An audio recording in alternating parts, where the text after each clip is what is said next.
Hi, welcome to the theAnalysis.news podcast. I'm Paul J. Please don't forget there's a donate button at the top of the webpage.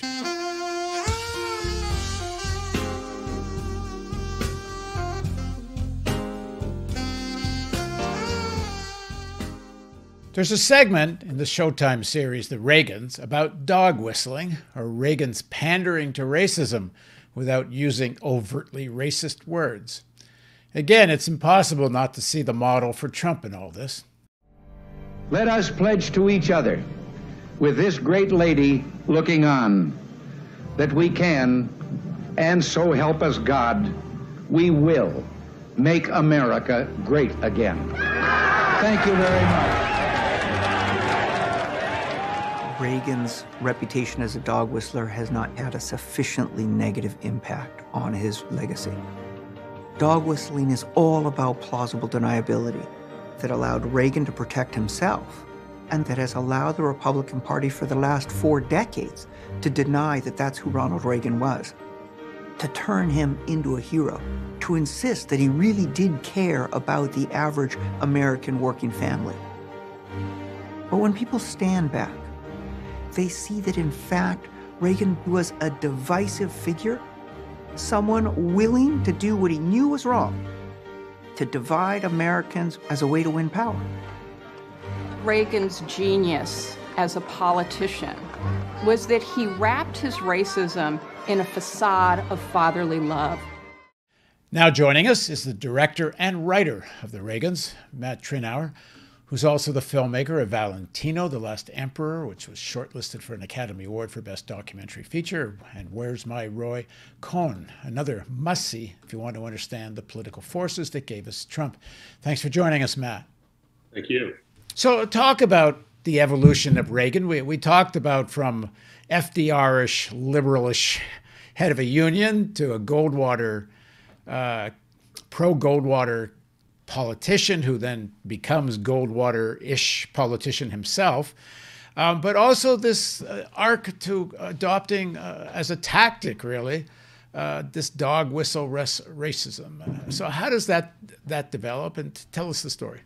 Well, Reagan was on trend because after the Second World War, leading into the Johnson and civil rights era,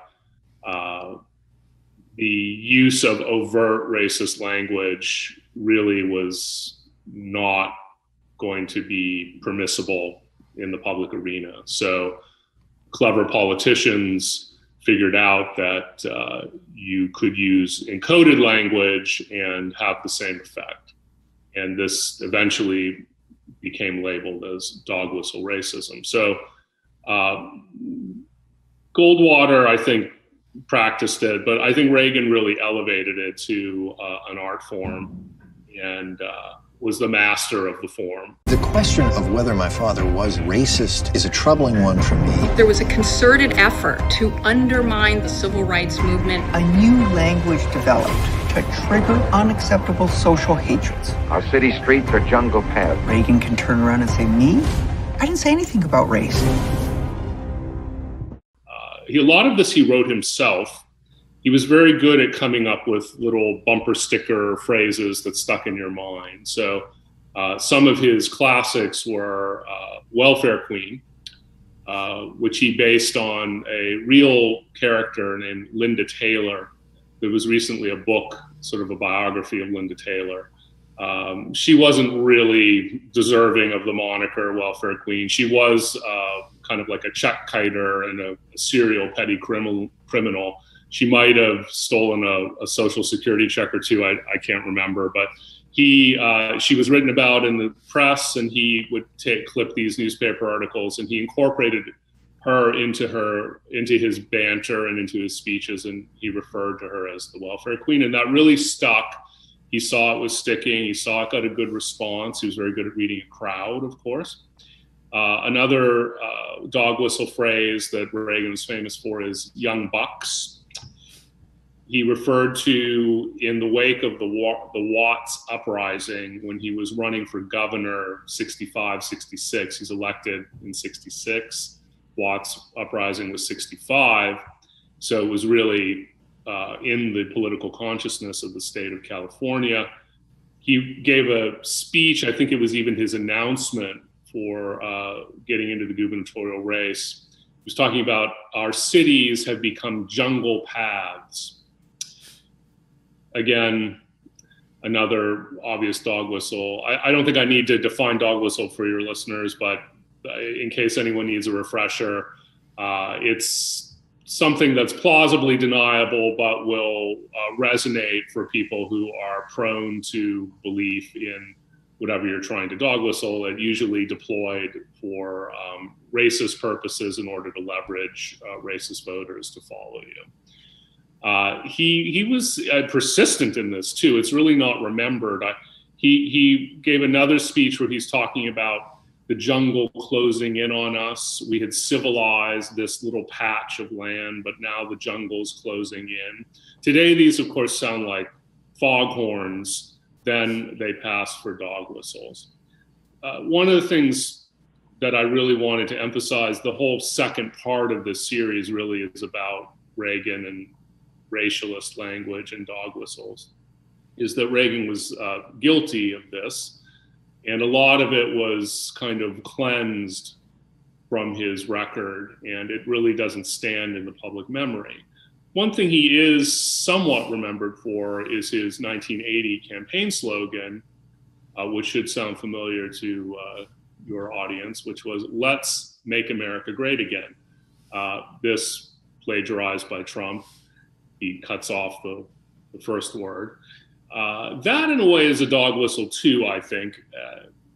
And I think Trump used it that way as well. So what America are we trying to get back to is the question. And this goes to pure Reagan. In people's minds and imaginations, frequently I think the America that we have to get back to is that pre-complicated America, pre-civil rights America, pre-black president America, pre-New Deal America. Pre-New Deal America, all these things get bundled together. But for Reagan, I think it always goes back to the Andy Hardy movies and that type of white picket fence, whitewashed, if you will, American narrative that Hollywood was brilliant at producing, and he was the principal player in many of those stories. And you just always have to remember that Reagan believed these narratives. He really believed it. So it's very hard to, in certain ways, get at, assail, or find the chink in the armor for someone who has an almost sociopathic belief in untruths or fictions. And Reagan was a master at weaving political fictions. He found an audience for them. And as I said, he was very good at judging an audience when he was in front of them. He had a trick, a performer's trick, which was, he was very nearsighted, very bad eyesight. He never wore glasses in public. But he wore contact lenses. But when he gave his speech, he wore only one contact lens. So he could read the text with one eye, but he could focus on a member of the audience with another eye.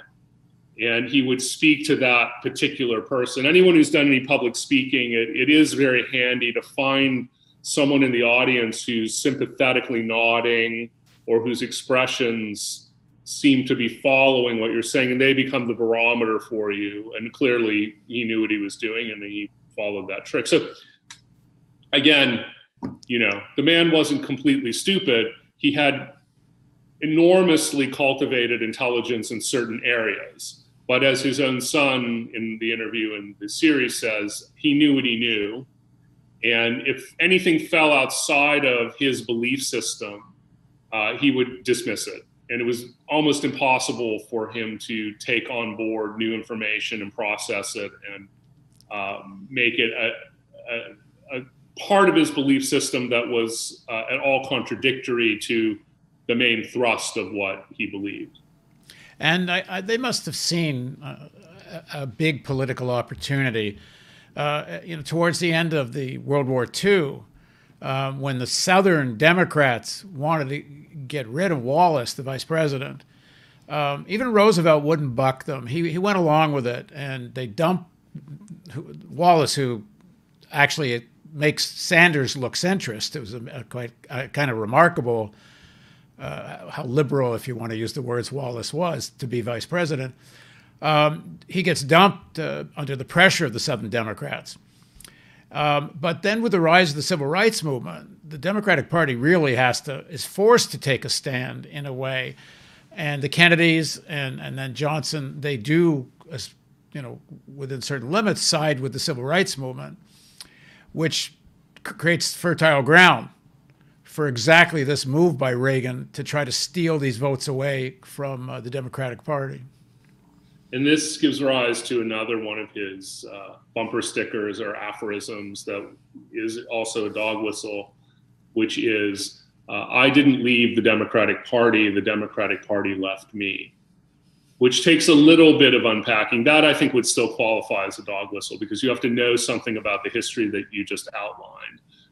Johnson famously says after he signs the Civil Rights Act of ’64, we've lost the South for 2 generations. As people will point out now, he was wrong. It was much more than 2 generations. Yeah.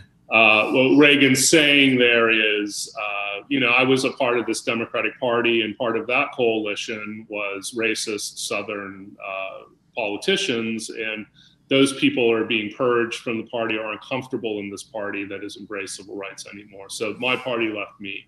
He said that all the time. He said it quite late, into the late 70s at least, and it worked for him. And I think there was a moment when Obama was, I think, heading into the midterms of his first term, and Obamacare had been passed but hadn't taken hold, and there were these news clips. I remember a woman being interviewed, and she was absolutely hysterical, saying, "I want my country back. I want my country back." And it took me a few seconds of what's she saying? Why is she so upset? And it was just that intolerance of a country of inclusion and a politics cleansed of racism and racist rhetoric and is intolerable to certain people. Trump saw that. And I think that was the Tea Party emerging, of course, and those were the Trump voters. And I think it's important that when you talk about Reagan's anti-government program, and government's not the solution, it's the problem, and all that. The truth is, he was never really about smaller government, because he was all about increasing the military-industrial complex and the Pentagon and the armed forces, which is more and more government. But it was also a kind of dog whistle. The government they wanted to go after was the government that had any New Deal elements, that had social programs, that had food stamps, and again, all wrapped up in really what amounts to racism, because the image of who got these programs were supposed to be blacks. Truth is, it was white poor that actually got way more than blacks ever did, but that isn't the image they created. Yes, well, his narratives were very powerful, and he persistently wove them. And he was giving radio speeches all the time. He understood the power of radio, having been a radio star. That's how he launched his career. And he would write these little radio addresses that were kind of like occasionally racist homilies cloaked in anti-government rhetoric, basically. So one of the anecdotes he tells is about this so-called young buck who made people in the supermarket checkout line irate because he was buying a T-bone steak with food stamps, and the housewives in line behind him who were buying hamburger with their hard-earned dollars were very upset by this. Well, all of this is, of course, apocryphal and really pushed the right buttons. But that's the narrative. That's a way of getting at the narrative. Social programs add on to that civil rights legislation and new layers of social programs. So when he says that government is not the solution, government is the problem, or the scariest words in the English language are, I'm from the government and I'm here to help, he's getting into people's heads that way. And again, he won on this consistently. And I think one thing that the law professor Ian Haney-Lopez at Berkeley, who's in the series, he wrote a book called Dog Whistle Racism, points out is that one thing Reagan was quick to understand was that this appeal to racist voters and deployment of dog whistle racism in your rhetoric wasn't just for the South. There were enough voters who were inclined to respond to dog whistle racist rhetoric spread out around the country that you could add them to your coalition in states outside of the South and have great success. And indeed in California, which was kind of like still Nixon's and then Reagan's California quite a bit in the 60s and 70s, but still it was had a huge liberal coalition in California at the time. But Reagan was able to unseat a New Deal governor, Pat Brown, the father of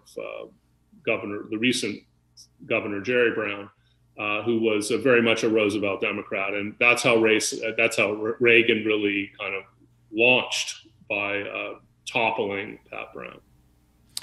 I remember Barack Obama was asked at one time, how do you see your foreign policy? How do you root it in the context of the history of American foreign policy? And he talked about how he saw himself in the tradition of Truman, Eisenhower, Reagan. And there's something I thought crazy, maybe it's not so crazy because maybe it's part of Obama's tactic, is to make sure he's accepted by the center and the center right, because more or less his politics were center, at least center. But for a black president to, and of course other Democrats, when Reagan died, I mean, leading Democrats were tripping over each other to sing his praises. And certainly this piece about how racist Reagan was completely covered over. I don't remember any mainstream media even mentioning it. Yeah, this is one reason I wanted to make the series. I feel, Bill Clinton did this as well. It was it was called triangulation in the 90s, a very chic political tactic. But it was, we can't beat them, let's beat them at their own game and kind of like get on their turf. I mean, politically, in terms of real politics, it was successful. And the only thing that matters in politics is winning, which brings us to what I think, after searching for a while to find how so many very bright left-wing or center-left people have given Reagan this huge pass. I think the way it probably is commonly justified is that you have to look at how people govern, not how they campaign. Now, this is a much better excuse for someone like George H.W. Bush, who engaged in racist politicking. The Willie Horton ad is most famous, but there were other sins along the way. And he really didn't get his hands dirty in kind of defunding big government as a religion in the way Reagan did. He was about other things. He saw himself more as like a foreign policy president, et cetera, and sort of that statesman. So there's a huge cult of H.W. Bush, which excuses Willie Horton as, he just had to win and Roger Ailes told him to do that, and he just kind of nodded and then it happened. Bush and Dukakis on crime. Bush supports the death penalty for first-degree murderers. Dukakis not only opposes the death penalty, he allowed first-degree murderers to have weekend passes from prison. One was Willie Horton, who murdered a boy in a robbery, stabbing him 19 times. Despite a life sentence, Horton received 10 weekend passes from prison. Horton fled, kidnapped a young couple, stabbing the man and repeatedly raping his girlfriend. Weekend prison passes. Dukakis on crime. For me, that doesn't really carry. But I think a little of that transfers onto Reagan. And the reason that Republicans, kind of like non-Trump Republicans, whomever they may be at this point, still cling to Reagan is that he knew how to win, and he knew how to cover his tracks, and he knew how to mythologize. It's all the things that every politician dreams of. He was good with the media. And also he kind of played statesman very well. So the bizarre conversion to anti-nuclear Nobel Peace Prize candidate in reaching out to Gorbachev, or at least grabbing Gorbachev's hand when Gorbachev reached out to him, is a look that any aspirational senator would like to have in their fantasy presidency. So I think this mixture of things that elevates Reagan, and in the United States of amnesia, quoting Gore Vidal, these things remain unexamined. But what irks me is that the mainstream popular historians who know better just fold Reagan in, almost give him a Rooseveltian mantle in a way that is so undeserved. And it just has gone little remarked upon. So this series is meant to be corrective to that. And you do a good job. Yeah, he's talked about FDR and Reagan are the two transformational presidents. And Reagan just happened to come along at a time when, to my mind, digitization, computerization meets globalization. And there's an explosion in the ability to outsource production and weaken the American working class. And so he comes along as becomes the face of that kind of new form of hyper-capitalism. Thatcher does it in the UK. In Canada, actually, it's the begins under Trudeau, but mostly under Mulroney.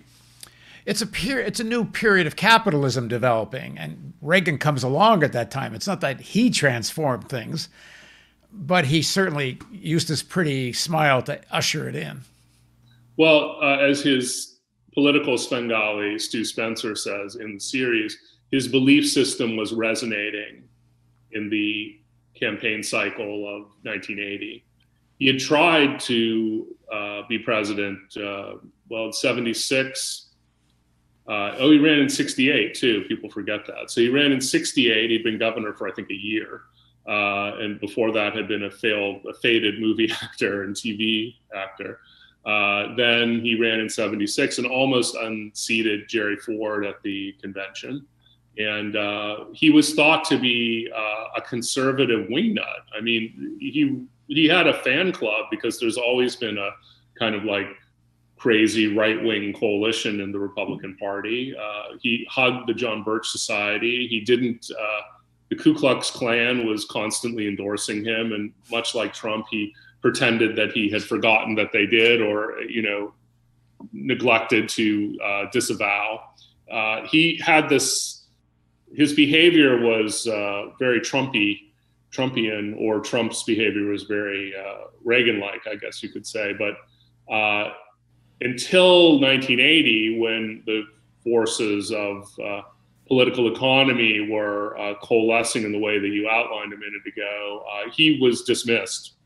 And those beliefs, the anti-New Dealism, the agreed upon agenda of the social welfare safety net was not palatable to try to overturn these ideas.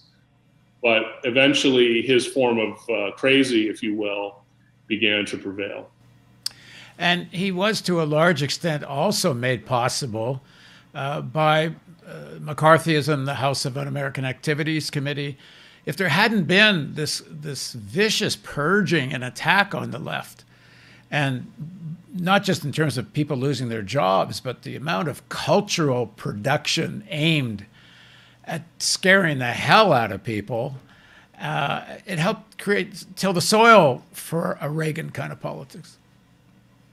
Yeah, I mean, the scare politics practiced by the right, they'd purged McCarthy from the party. Really, Eisenhower was largely responsible for that, who was the soul of moderation, certainly in terms of our present. And he's the one that did McCarthy in, ultimately. There were other forces lining up against him. But that type of demagoguery and scare politics,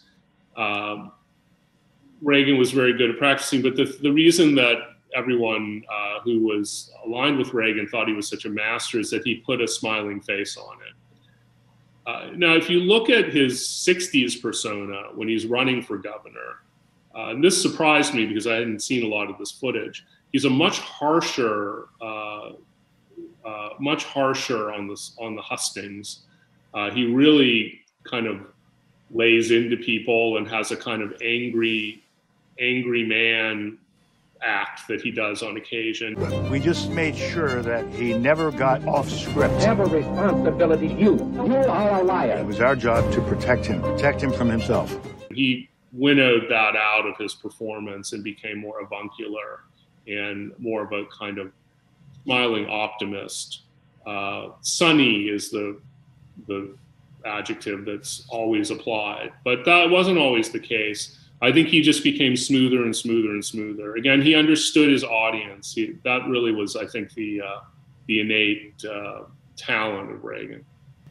Yeah, I was just watching on YouTube. I can't remember if this is in your film. It might be. Johnny Carson interviews Reagan. And is that in the film? No, I would have loved to use it. It's hard to use Carson footage sometimes. Anyway, Reagan, the audience is clearly quite liberal. I guess the Carson show, I'm not sure if it was shot in LA or New York, but it's a very liberal audience. And Reagan's there. He's not, he's before he runs for president. And he's saying all his, anti-government stuff and the dog whistle stuff, sort of, not as much dog whistle racism, but close. And by the end of it, he has won the audience over. His smile, he's so damn charming. I mean, he could have been saying stuff out of Mein Kampf, and that smile might have worked for him. I saw something similar. Nancy Pelosi's daughter made that film about George Bush on the bus with the reporters. And to watch George Bush win those journalists over with his jokes and ribbing, it's a good skill these guys have. Well, yeah, and it's the key. I mean, who's more likable? And it manifested in the Obama-Hillary race, where Obama, he kind of never lived this down. He said, "You're likable enough, Hillary." I mean, that's what he's getting at.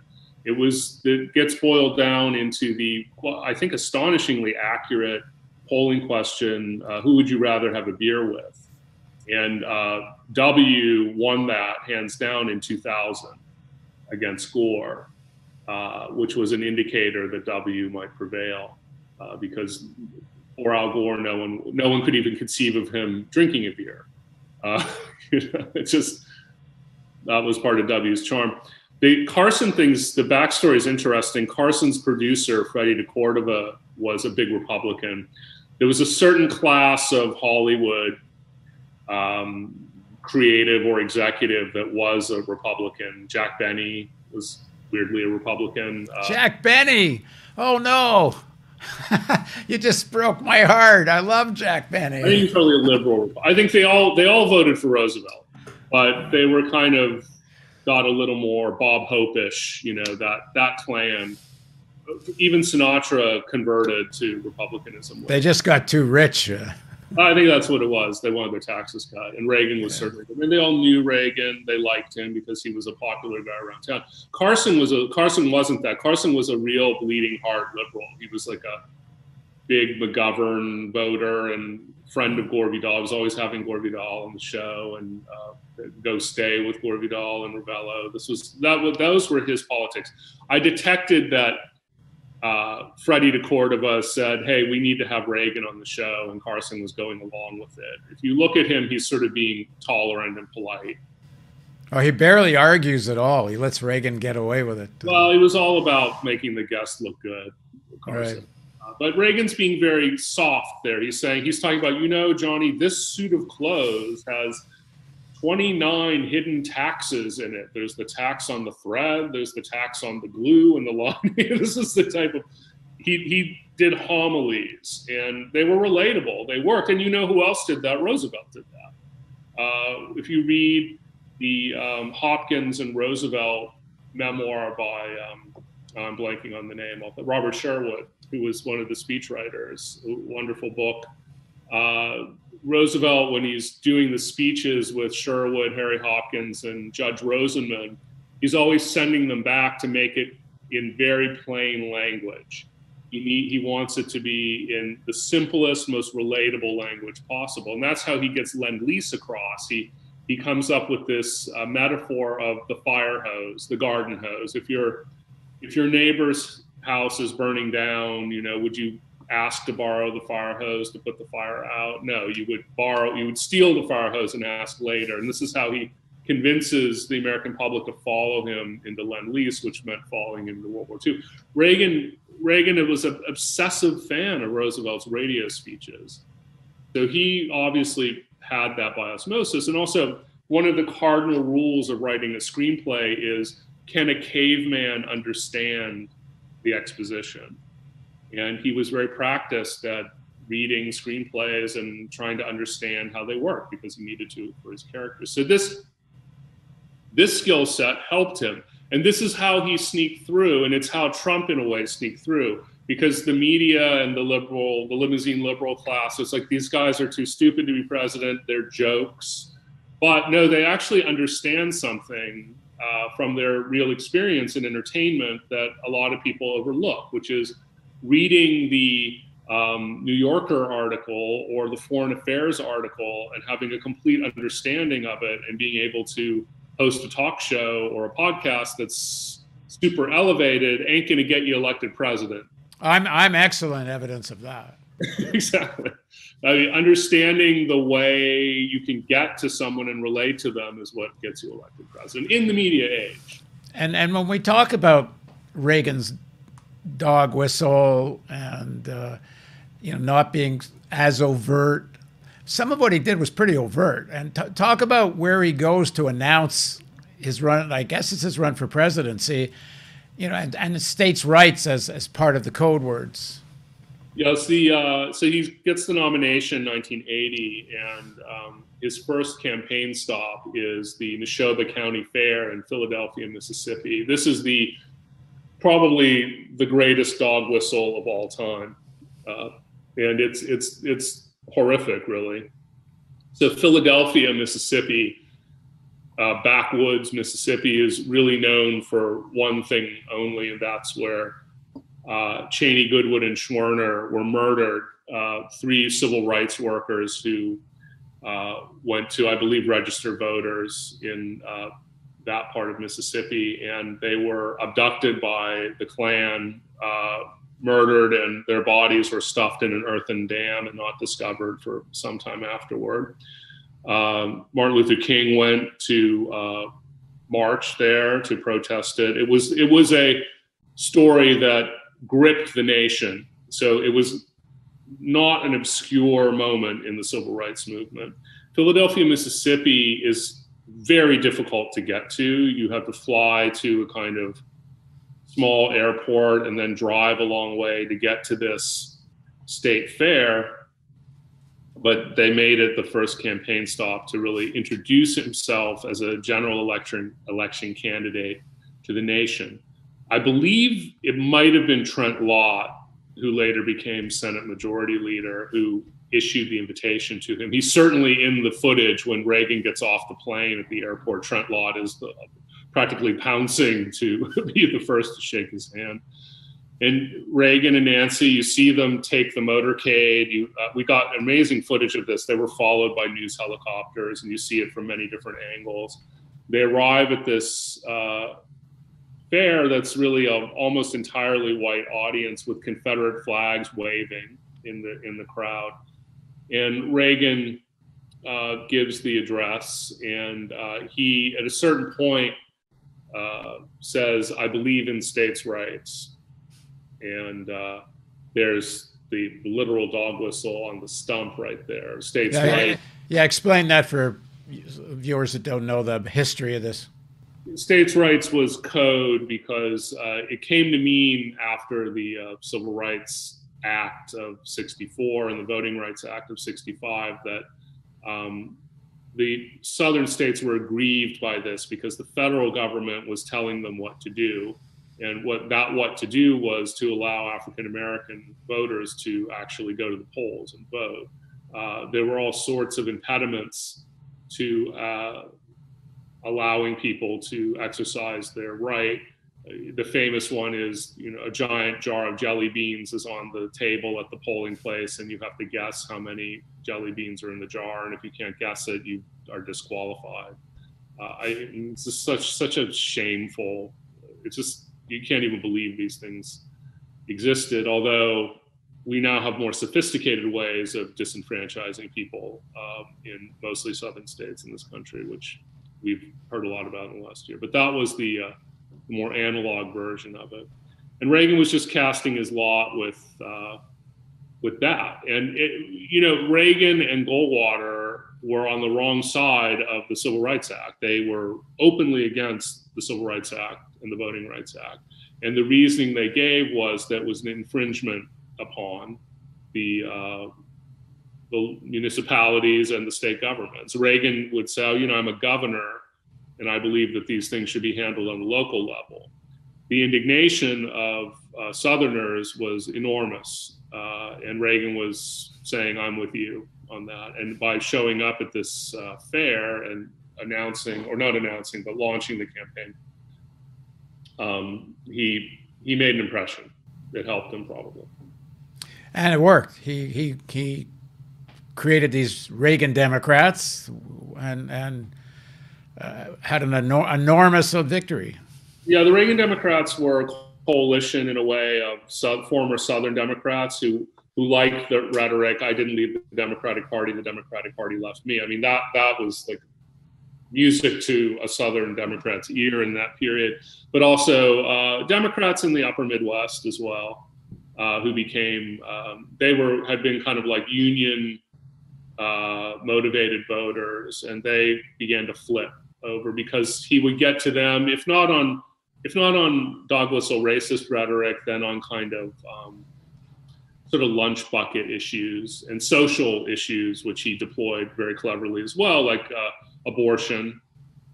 He really demagogued the issue of abortion. He made a pact with the Christian right because that emerged as a political issue. Roe v. Wade, the legalization of abortion on the federal level in this country, I believe, was 1974.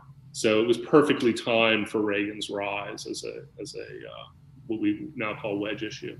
Is at that time is the evangelical church have power, and that's when they start to coalesce around the Republicans?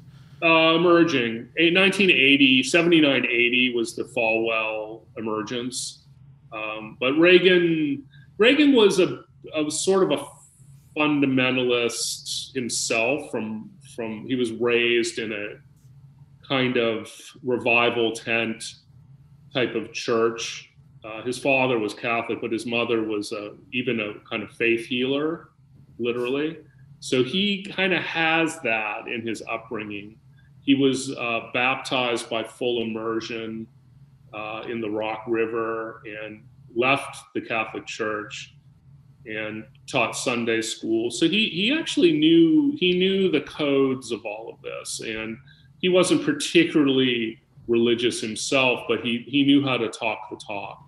And when Falwell started to emerge, he knew what to do. Well, you can't even call the parallels with Trump. I mean, the Trump campaign was practically modeled. You made another film called "Where's My Roy Cohn?" And why don't we end with this? Talk a little about how this guy actually literally bridges from McCarthy, and he had an involvement with Reagan, and then to Trump. Yeah, I think so. The film's about Roy Cohn, who was the mentor to Donald Trump. He was also the kind of Iago to Joseph McCarthy. So he spans the entire history of creepy right-wing politics. He has a real involvement with Reagan as well.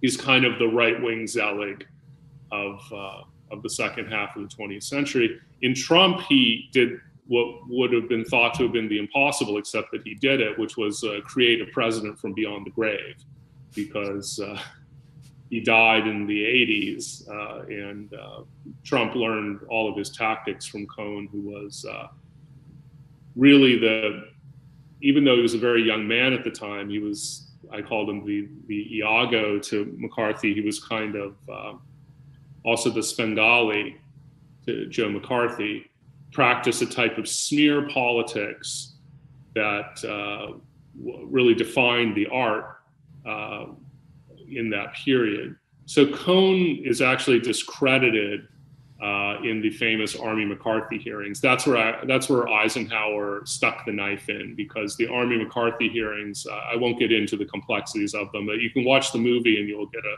very clear explanation of what this very bizarre passage. It almost rivals some of the Trump bizarreness for the media circus and the sick pageantry of it. But well, I was going to say it also rivals the way Trump took on and went after some of the military. He was sycophantic with some generals, but he also sort of attacked sections of the Army, and in the end, the Army turns on him, I think, but that's another story. Well, that was Eisenhower. That's actually what I was getting at. Eisenhower, of course, was an Army general, and part of the less discussed aspects of McCarthy's downfall is that Eisenhower secretly detested him, and then when he went after the Army, because there was no smear that was beneath Joe McCarthy or Roy Cohn, Eisenhower's like, we're gonna get rid of this guy, and that led to the downfall.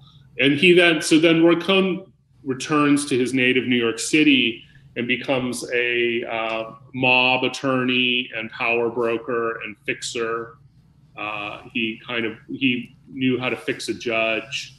He becomes really the master of dark arts in New York society, that kind of political social mix in New York that used to be called cafe society. And he was the Iago of that. So he survives now for decades and amasses power. And who's he friends with through the 70s and the 80s? The Reagans. He was a lunching companion of Nancy Reagan. And because he was a political force across the country, but specifically in New York, and Reagan needed to win New York, or wanted to win New York, and he in fact did win New York largely because of Roy Cohn's help. The other person who, to show you how everything's connected in a terrifying way, who was at Roy Cohn's side was, why am I blanking on his name? Roger Stone, sorry. Momentarily left me. Roger Stone was the protege of Roy Cohn.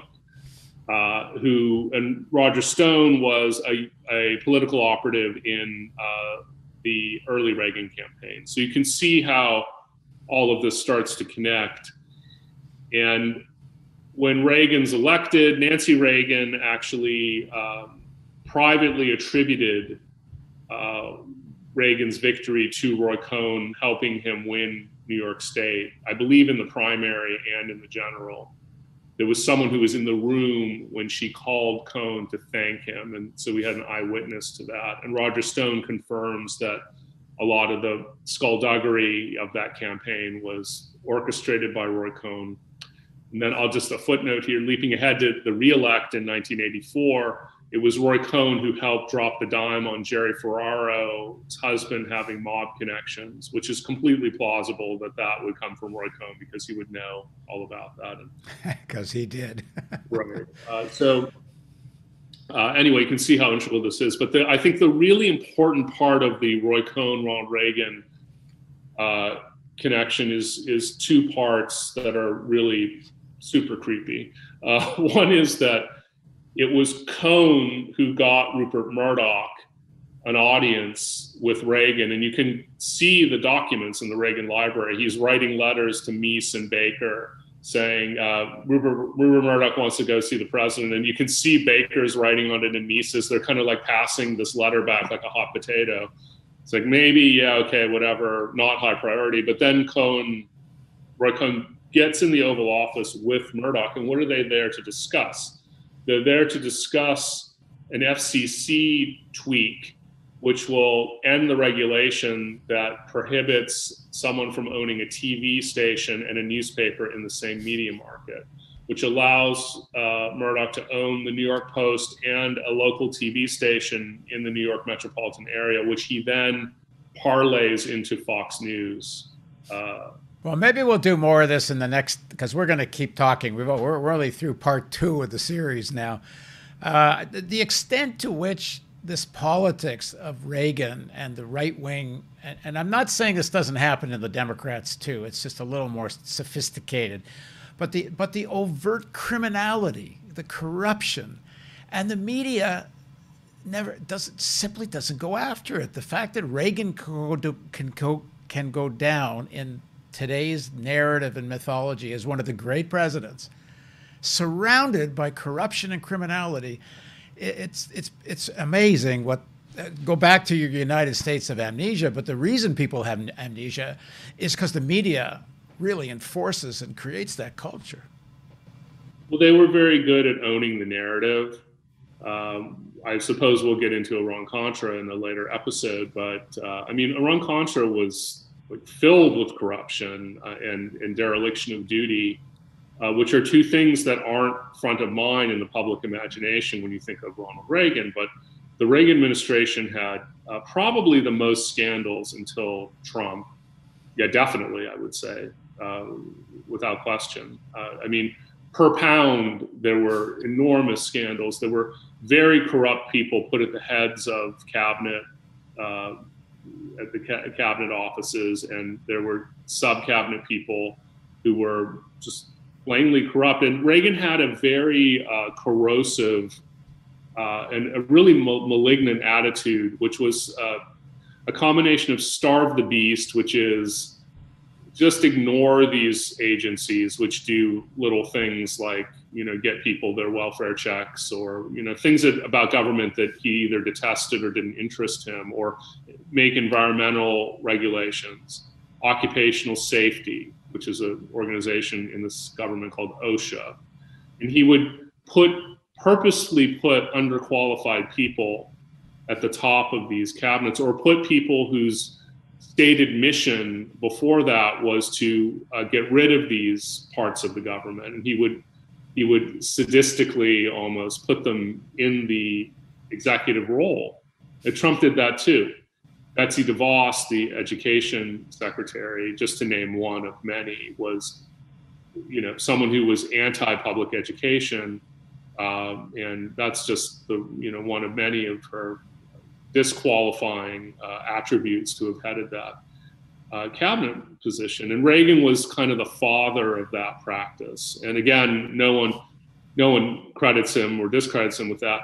But it wreaked havoc in the government. It really caused enormous issues. And among those were the burgeoning scandals, because a lot of these people were unfit to serve. Okay, we'll pick this up again in the next segment. Thanks for joining us, Matt. Thank you. And thank you for joining us on the theAnalysis.news podcast. Don't forget the donate button.